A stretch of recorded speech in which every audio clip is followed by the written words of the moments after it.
बडगाम में पूरी हो चुकी है। नगरोटा में आपको बता दें कि देवयानी राणा 24,000 के ज्यादा के अंतर से जीत चुकी है, लेकिन बडगाम बहुत इंटरेस्टिंग हो चला है, जहां पीडीपी उम्मीदवार 2686 वोट से आगे चल रहे हैं। 8 राउंड की काउंटिंग के बाद भी 14 राउंड की काउंटिंग होनी है, 6 राउंड की काउंटिंग अभी बाकी है, लेकिन पीडीपी यहां पर बाजी मारते हुए नजर आ रही है। हालांकि पासा किसी भी वक्त पलट सकता है। बिल्कुल, पासा किसी भी वक्त पलट सकता है, लेकिन जो ये आंकड़ा है जैस्मिन, देखा जाए तो ये लगातार बढ़ते जा रहा है, क्योंकि 2 राउंड तक हमने देखा था कि यहाँ से लीड कर रही थी नेशनल कॉन्फ्रेंस की जो उम्मीदवार थे, वो लीड कर रहे थे, लेकिन 2 राउंड के बाद से लगातार ये आंकड़ा पहले 31 फिर 1000 ऐसे धीरे धीरे करते अब ये आंकड़ा जो है 2686 पहुंच चुका है और 8वें राउंड की जो वोटिंग है वो पूरी हो चुकी है। और यहाँ से पीडीपी के जो उम्मीदवार हैं आगा सैयद मुंतजिर, वो 2686 वोट से आगे चल रहे हैं। लेकिन अगर कहीं ये आंकड़ा जो है रिजल्ट में तब्दील हो जाता है तो ये बडगाम सीट से नेशनल कॉन्फ्रेंस के लिए बहुत बड़ा झटका होगा। हमारे साथ हमारे मेहमान जुड़े हुए हैं लगातार, आकाश वर्मा जुड़े हुए हैं, साथ ही साथ काजमी साहब भी जुड़े हुए हैं। काजमी साहब, आपके पास आते हुए, जिस तरीके से आप घाटी के पॉलिटिक्स को समझते हैं, जम्मू कश्मीर के पॉलिटिक्स को समझते हैं, आपने अभी कहा, आपने जिक्र किया कि घाटी में एक वक्त था जब भारतीय जनता पार्टी की एंट्री भी नहीं होती थी, लेकिन आज वो वक्त है कि कम से कम वहां पे जो लोग हैं वो झंडा उठाने के लिए हैं, पार्टी के जो उम्मीदवार हैं वो खड़े हो रहे हैं और यही काफी है भारतीय जनता पार्टी के लिए। तो इसे आप किस तरीके से देखते हैं? क्या ये नेशनल कॉन्फ्रेंस की नाकामी है कि वो उस ढंग से काम नहीं कर पा रही है, या फिर मोदी सरकार जो वो दावा है, वो वादा है सबका साथ सबका विकास, ये इसका जनाधार है, ये इसका फायदा है?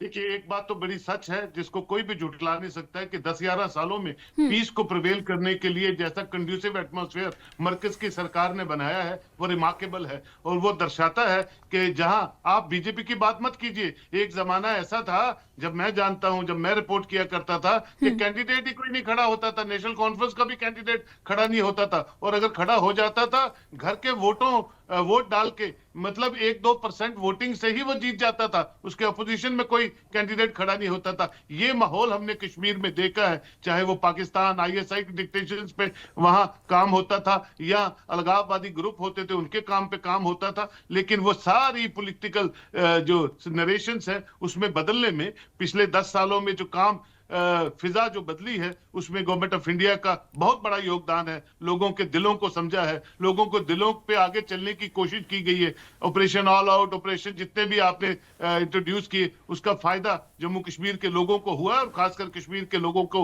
हुआ है। और उसका फायदा ये हुआ है कि आज दीबा जो आम आदमी पार्टी का वजूद ही नहीं है, जहां वो भी एक रिहैबिलिटेशन, रेस्टोरेशन, रिपेयर वर्क जो एक फ्लड सिचुएशन के बाद एक जम्मू से एक खास तौर पर हमारी 49 पंचायतें हैं और हर पंचायत का अलग टोपोग्राफी है जहाँ पे प्लीज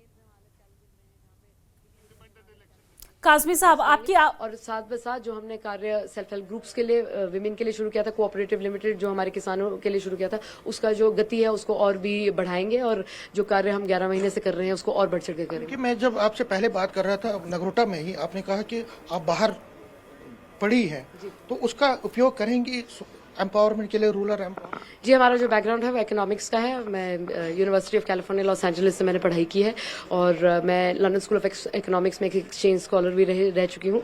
मैंने अमेरिका में 2012 से लेकर 2018 में वहाँ के भी पॉलिटिकल लैंडस्केप में वर्क किया है, कम्युनिटी ऑर्गेनाइजिंग की है, वहाँ के सेनेट में काम किया है, वॉशिंगटन डीसी में रिपोर्ट्स प्रेजेंट की हैं और हमारे स्टेट सेनेट कैलिफोर्निया के सैक्रामेंटो में भी लॉबिंग की है।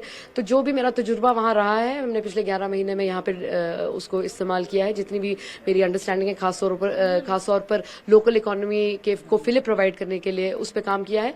और एक बारी अब जब हमें ये जो चुनाव की प्रतिक्रिया खत्म होगी और बढ़ चढ़कर लोगों का आशीर्वाद मिला है, हमें उम्मीद है कि जिस गति से हम काम कर रहे थे उसी से बढ़ चढ़कर काम कर पाएंगे। आप जेनजी हैं और सपोर्ट ज्यादा मिला है जो 18+ के लोग हैं। मैं आपको सच बताऊं, मैं जेनजी नहीं हूं, मैं मिलेनियल हूं और मैं 31 ईयर्स मेरी उम्र हो चुकी है। काफी डिबेट रही है पूरे चुनाव में मेरी उम्र के बारे में, पर मुझे जनवरी 2013 में मेरा पहला जॉब था। मुझे जैसे मैंने आपको कहा 2012 से लॉबिंग का भी तजुर्बा है, तो मुझे 12-13 साल का वर्क एक्सपीरियंस है। और मेरा तो बड़ा सौभाग्य है कि मेरी उम्र इस तरह की है कि जो मेरे से 20-30 साल बड़े बुजुर्ग हैं उनके साथ भी मैं रिलेट कर सकती हूँ। हमने चुनाव के दौरान ये भी बात की कि जब रोटेटर वाले फोन होते थे तब भी हम इधर ही थे, और अब जब बच्चों के हाथ में, हमसे जो 20-30 साल छोटे उनके हाथ में मोबाइल फोन है। आशाएं तो बहुत ज्यादा, देखिए आशाएं एम्प्लॉयमेंट के हवाले से, बाकी हमारा बहुत सौभाग्य है कि हमारा भारतीय जनता पार्टी पार्टी के नेतृत्व में, खासतौर पर हमारे माननीय प्रधानमंत्री मोदी जी के नेतृत्व में बहुत ऐसी नई योजनाएं आई हैं जो खासतौर पर युवाओं के रोजगार पर फोकस करती है।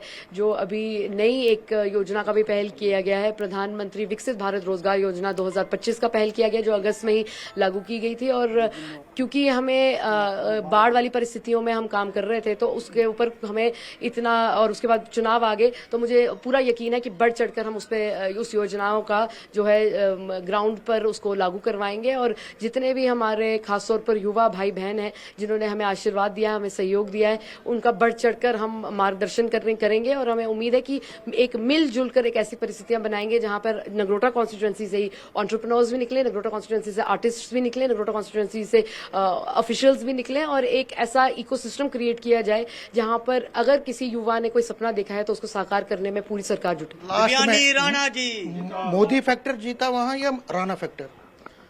हमारा बहुत सौभाग्य है कि भारतीय जनता पार्टी के नेतृत्व में हमने ये चुनाव न सिर्फ लड़ा है, जीता भी है। स्वर्गीय श्री देवेंद्र राणा साहब ने स्वयं कहा था कि पिछली बार ये हाईएस्ट मार्जिन से जो सीट राणा साहब ने निकाली थी, तो वो भारतीय जनता पार्टी के कैंडिडेट होकर भारतीय जनता पार्टी के नेतृत्व में निकाली थी।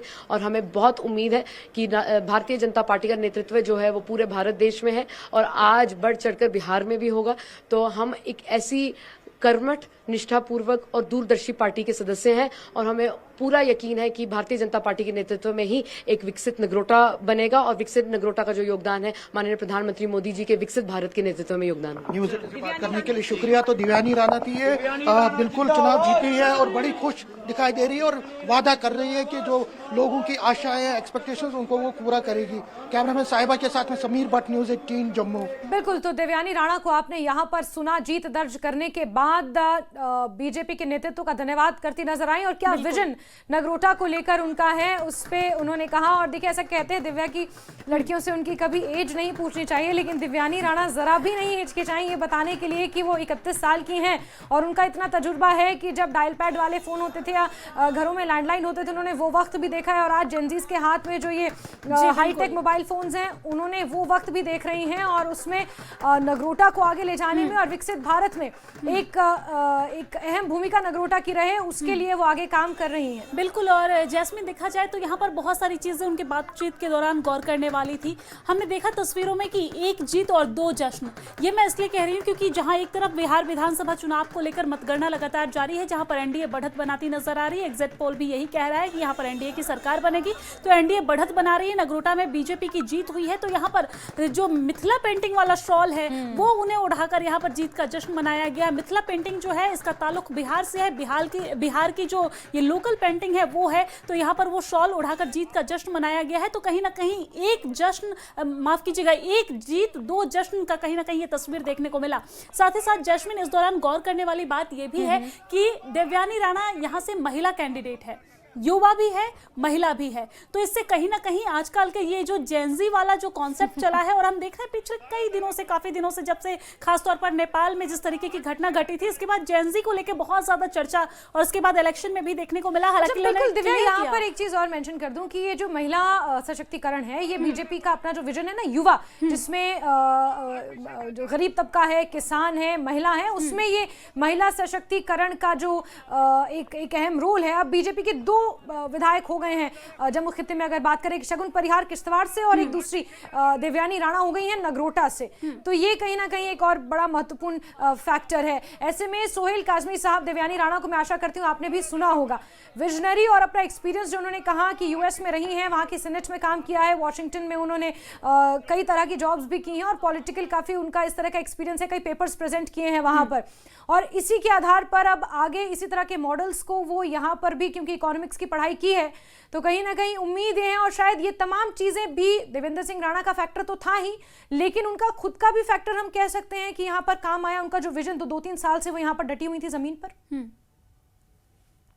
कहती हैं आप देवेंद्र सिंह, देखिए बहुत कम बच्चे होते हैं जो अपने फादर की लेगेसी को इस तरह से डबल करते हैं। देखिए पॉलिटिक्स सबके सबका कप ऑफ टेस्ट नहीं हो सकता है, और बच्चियों के लिए तो बहुत मुश्किल है पॉलिटिक्स प्रोफेशन को अडॉप्ट करना। लेकिन despite of certain constraint, despite of certain numerous constraints, Devyani Rana जो है वो अपने फादर की इस विल को, अपने फादर की उस गाड़ी को जिसमें वो लास्ट बार अपनी कॉन्स्टिट्यूंसी में जाते रहे, उसी गाड़ी को चला रही हैं, उसी गाड़ी पे उन्हीं की घड़ी पहन के, उन्हीं के, देखिए एक तो इमोशंस अपने फादर के लिए होता है, बेटियों को संभाविक तौर पे अपने वालिदों से बहुत मोहब्बत होती है, लेकिन ये मोहब्बत जो है इस तरह से होगी और इस तरह से उसको जीत में और इतनी लंबी चौड़ी लीड लेके वो आएंगी, ये उनकी कड़ी मेहनत का नतीजा है। पार्टी तो है ही है, पार्टी के सब दिग्गज नेता उनके साथ थे। छोटी बच्ची है 31 ईयर, वो खुद ही बोल रही हैं।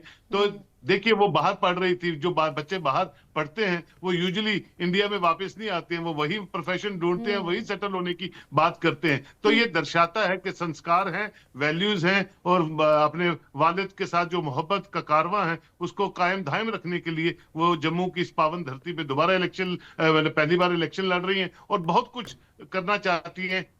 बिल्कुल बिल्कुल। सोहेल काज़मी साहब, मैं आऊंगी आपके पास, लेकिन आकाश जी से जवाब ले लेते हैं। जी आकाश जी भी एक युवा हैं, आकाश जी आप भी एक युवा हैं, देवयानी राणा को आपने भी सुना, आपको क्या लगा सुनकर? देवयानी राणा जी को मैंने बहुत अच्छे से सुना और मैं उम्मीद करता हूं कि जो एक्सपीरियंस उन्होंने यूएस में हासिल किया वो ज़रूर उसको यहाँ पर इम्प्लीमेंट कर पाए। बट जहां तक, क्योंकि इलेक्शन कैंपेन का मैं भी एक हिस्सा था और मुझे भी मौका मिला नगरोटा की। ठीक है आकाश वर्मा जी, आपको यहाँ पर रोकते हुए एक बड़ी अपडेट सामने आ रही है, हम अपने दर्शकों को दे देंगे। बड़ी जानकारी सामने आ रही है जहां पर बडगाम में 9वें राउंड की काउंटिंग पूरी हो गई है और पीडीपी उम्मीदवार 2359 वोट से आगे चल रहे हैं। पीडीपी उम्मीदवार आगा सैयद मुंतजर आगे चल रहे हैं। हालांकि ये जो एक आंकड़ा था वो कम हुआ है, इससे पहले हमने देखा था कि 2600 वोट से वो आगे चल रहे थे, लेकिन अब ये आंकड़ा कम हुआ है और 14 राउंड की काउंटिंग होनी है, जिसमें से ये 9वें राउंड की काउंटिंग पूरी हो चुकी है। लेकिन फिर भी अभी भी पीडीपी के जो उम्मीदवार है आगा सैयद मुंतजिर वो आगे चल रहे हैं। 2359 वोट से पीडीपी उम्मीदवार आगा सैयद मुंतजिर आगे चल रहे हैं। बिल्कुल, और यहाँ पर एक और बड़ा अपडेट आपको दे दें, 9वें राउंड की काउंटिंग पूरी हो चुकी है और इस 9वें राउंड में पीडीपी को 2359 वोट मिले हैं, नेशनल कॉन्फ्रेंस 1888 यानी कि 1888 वोट, और टोटल अगर देखा जाए 14 राउंड की काउंटिंग होनी है, जिसमें ऑल इन ऑल पीडीपी 3000 का अंतर क्रॉस कर चुकी है। आकाश वर्मा जी, 3000 का अंतर और 9वें राउंड की काउंटिंग पूरी, कैसे देख रहे हैं, क्या कहेंगे? लगता है कि अभी 15 से 20 हजार वोट्स की गिनती अभी बाकी है और मैं उम्मीद करता हूं कि जो नेशनल कॉन्फ्रेंस है वो वहां से विक्टोरियस एमर्ज होके आएगी।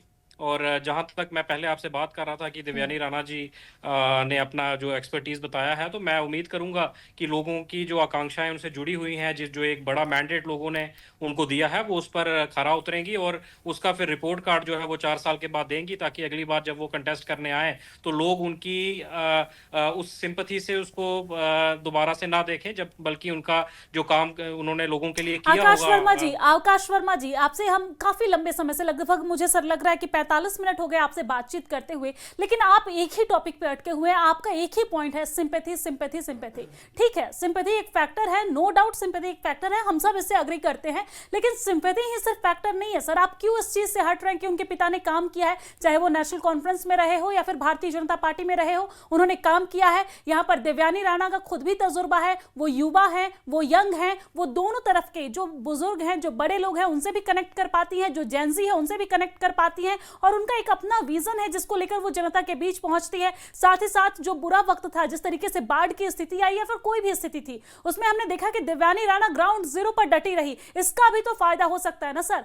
आप क्या सिंपैथी कार्ड लेकर आप क्या लगातार बैठे हुए हैं?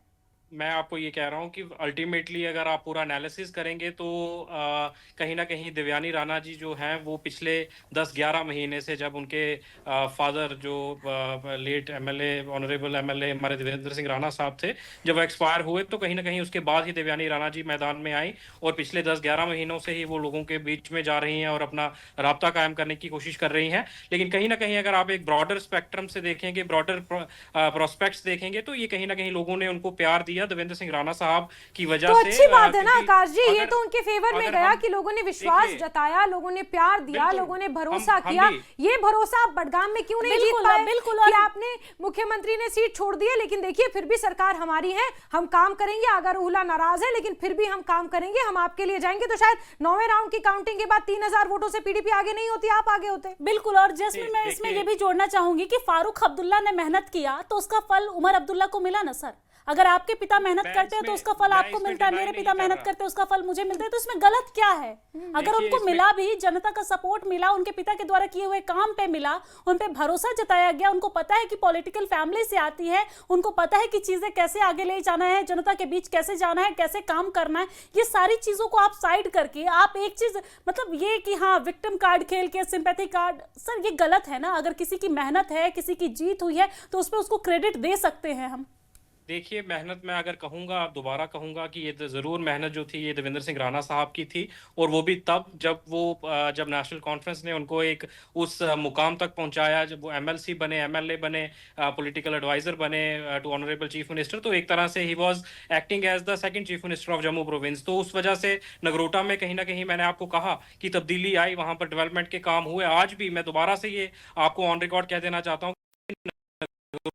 में आज जितने भी डेवलपमेंट से रिलेटेड काम हुए हैं वो नेशनल कॉन्फ्रेंस के दौरे हुकूमत में हुए हैं। क्योंकि जब देवेंद्र सिंह राणा साहब ने बीजेपी ज्वाइन की, क्या वजूहत रहे मैं उस पर नहीं जाऊंगा, लेकिन जो उनके ज्वाइन करने के बाद अगर आप देखेंगे तो नगरोटा एक तरह से पिछले 3-4 साल पीछे चला गया, और कहीं ना कहीं लोगों को वो एक कमी महसूस हुई कि नहीं, जब लेकिन नेशनल लेकिन कॉन्फ्रेंस- आकाश जी, ये तो फिर और ज्यादा आपकी हार है इसमें कि पीछे चले जाने के बाद भी लोगों ने आपको नहीं चुना। शमीम बेगम जो आपकी डीडीसी मेंबर थी, जो तो और ज्यादा जमीन पर रहती हैं, उनको नहीं चुना, और देवयानी राणा को चुना। तो फिर ये तो और ज्यादा आपको आत्ममंथन और आत्मचिंतन करने की जरूरत है। आकाश जी, मैं आपके पास आऊंगी, लेकिन सोहेल काजमी साहब, आप मुझे करेक्ट कर सकते हैं। जो बात आकाश जी कह रहे हैं कि यहाँ पर देवेंद्र सिंह राणा जी का वर्चस्व था, उनके काम थे, लेकिन फिर तो नेशनल कॉन्फ्रेंस को और ज्यादा सोचना चाहिए ना। जो आकाश जी कह रहे हैं कि जनता ने ये तमाम चीजें नेशनल कॉन्फ्रेंस ने जो गिनाई, उसके बावजूद भी देवयानी राणा को चुना और 24,000 से ज्यादा मतों से चुना। देखिए, बड़े बड़े पेरेंट्स हमने देखे हैं जो अरबों करोड़ों की प्रॉपर्टीज अपने बच्चों के नाम छोड़ के दुनिया से चले जाते हैं, और बनाते बनाते उन पेरेंट्स को 100 साल लगते हैं, और एक जनरेशन ऐसी आती है जो 1 साल में ही रफा दफा कर देती है उस 100 साल की मेहनत को। बड़े कम बच्चे होते हैं जो लेगेसीज को फॉरवर्ड करते हैं, और देवयानी राणा में वो सब गुण हैं जो हम देख रहे हैं, मेरी बेटी की तरह है, और वो सारे गुण ऑन डिस्प्ले है नगरोटा कॉन्स्टिट्यूएंसीज में। कोई ऐसा घर नहीं है नगरोटा में जहां देवेंद्र सिंह राणा नहीं थे, और जी बिल्कुल। बच्चे होते हैं जो फुटप्रिंट्स बनाए होते हैं। हमने बहुत कम लोग होते हैं, तो इसको मानने की जरूरत है। अगर आप नहीं मानते हैं तो मत मानिए। देखिए, काजमी साहब किसी के यहाँ कहने पर से या जी जबरदस्ती बिल्कुल से कुछ आपकी नहीं बातों होता। से जी बिल्कुल आपकी बातों से सहमत होते हुए, इनके साथ नेशनल कॉन्फ्रेंस के साथ गठबंधन में ही है, और बहुत बड़ी पार्टी है, देश की बड़ी पार्टी है। हमने वो भी देखा है कि उनके जो पूर्वज थे उन्होंने भी बहुत काम किया देश के लिए, उसके बाद वो लाख मेहनत कर ले, लेकिन अगर उनके अंदर टैलेंट नहीं है तो जनता उनको नहीं चुन रही है। यह सबसे बड़ा उदाहरण है, लेकिन ये उस उदाहरण को क्यों नहीं ले रहे हैं, उनके साथ क्यों